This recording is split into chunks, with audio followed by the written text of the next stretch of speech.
مطلب کوتاهی رو همیهنانم از روشنگر وبلاگ روشنگر نسل سوخته با آگاهیتان میرسانم. جالب است. تفاوت زندانی سیاسی با زندانی سیاسی. بسیجی خیبر با پانیرانی است. ببین تفاوتشون چیست. در رژیم جمهوری اسلامی دو نوع زندانی سیاسی داریم. یکی مانند مهدی خزعلی بسیجی خیبر و دیگری مانند ابوالفضل عابدینی از حزب پانیرانی است، جوان میهن پرست. در زیر تفاوت‌های این دو گونه زندانی سیاسی آورده شده است. بسیجی خیبر از 3 ماه پیش که برای او 6 سال زندان بریدند، 1 روز هم زندان نرفته است. بسیجی خیبر این است، در ایران اشغال شده. پانیرانی است.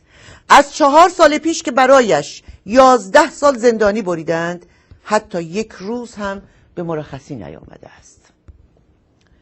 بسیجی خیبر توانایی 5 ماه اعتصاب غذای تر و 3 هفته اعتصاب غذای خشک دارد. اینا که خبرگزاری خبر میدن.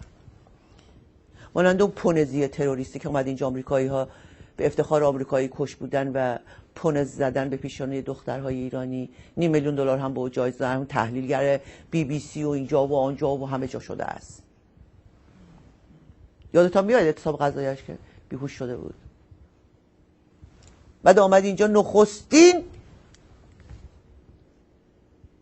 خیبر بودنش را، نه اینکه بگوی هیدر گفت، به جنگ پرچم ملی و شیر خورشید ایران رفت با روسپیان هنربند و غیر هنربندش که جمع شدن آنجا.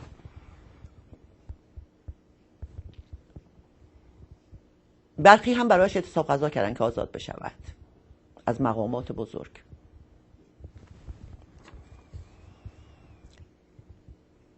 پانیرانی است. در کمتر از 2 هفته اعتصاب غذای تر به خونریزی معده می افتد و حال جسمیش بسیار بدتر می شود.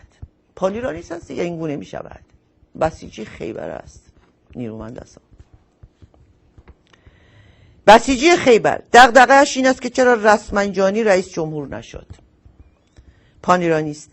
دغدغه‌اش این است که جمهوری اسلامی ایران را به پرتگاه سقوط برده است. بسیجی خیبر خودش پیش از گردهمایی‌ها به عوامل وزارت اطلاعات پیامک میزند و محل را گزارش میدهد. پانیرانی است. عوامل وزارت اطلاعات او را شکنجه میدهند تا از او درباره یارانش اطلاعات بگیرند. بسیجی خیبر ناراحتیش این است که چرا در روز عاشورا برایش روضه حسین پخش نکردند. البته روشنگر نسل سوخته نازنین نورکش را یا فراموش کردند. حسین نورکش است ایشان، که با حسین های دیگر اشتباه نشود و باید نورکش را بگوید. اما سید الشهدا حسین نورکش است نامش. پانیرانی است. ناراحتیش این است که چرا جمهوری اسلامی آثار فرهنگی و باستانی ایران را از بین میبرد.